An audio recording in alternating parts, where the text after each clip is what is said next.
Hi, I'm Janet Shaffer. I am a licensed acupuncturist at Duke Integrative Medicine, part of Duke Health and Wellbeing. And this is Introduction to Ear Seeds.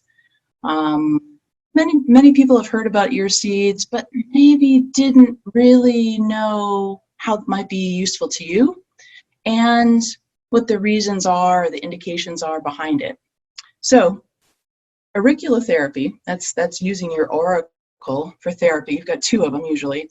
There's a map, really intricate map of this part of you that reflects all the rest of you. And there are protocols. One example is the NADA protocol. We're using 5 points on the ear, just to keep it simple. This is 5 out of several hundred, but just 5 points that have been very useful for decades and decades to keep folks calm, remaining resilient, being more comfortable, reducing pain, helping sleep, and making things more manageable, even in times that are stressful, very busy, maybe even overwhelming.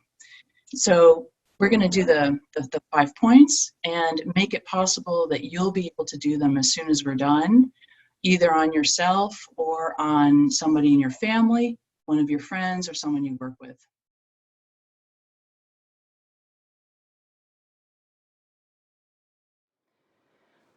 This is your ear, but bigger. Let's start with Shen Men. Right here in the triangular fossa is your first one. Tuck that right in. So when you pull your seed, you're going to be pulling the seed and tape and then pop right in there. Then number 2, sympathetic.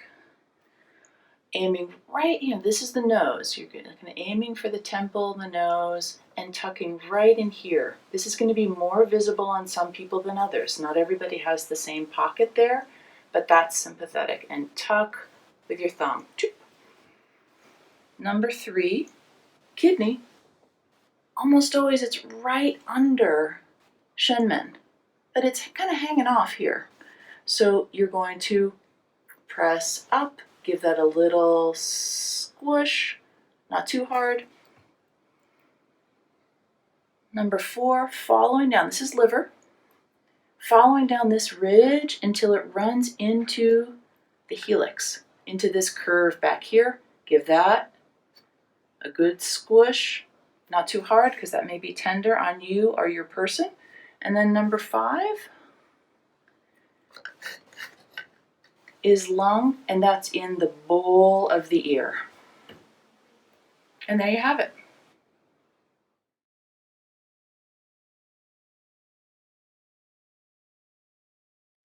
This is what's in your ear seed kit. A diagram, a QR code, instructions, and contact information so that you can find out more about ear seeds and organizations that use them frequently. Tweezers, very important, very helpful. These have been handy for us and we really like them. They're Duke Blue. And most kits will have 100 seeds in them, which is enough to do 20 people, 5 seeds apiece, using 3M or surgical paper tape that is latex safe. They're tiny seeds, you can see them there.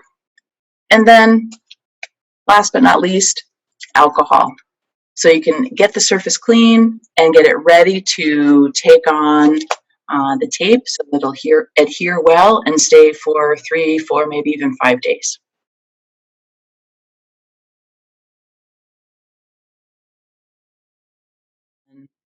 So here's some things that I want you to know about putting in seeds. I have put in a lot over my lifetime, and here's some things that are super helpful. Really make a good alcohol swabbing of the surface. So important.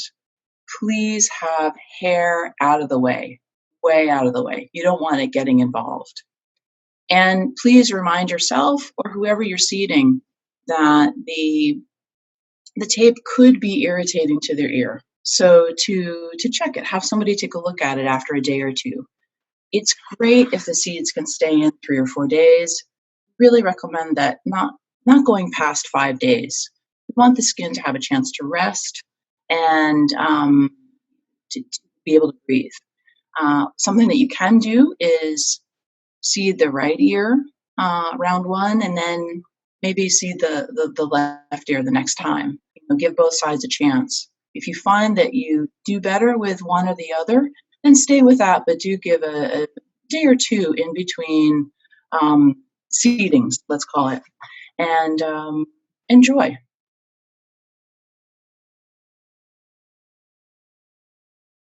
Thanks so much for your interest in auriculotherapy and ear seeds. I hope that you'll really get into it and want to know more. You can go the research direction. We've got some citations for you. You can go into reading about how it's been used in detox programs and how it's been used in trauma work. And also you can find out the different ways that you can seed your ears. I just hope you'll really enjoy looking into it and finding out how it's relevant for you and how it supports you in your work and your contentment.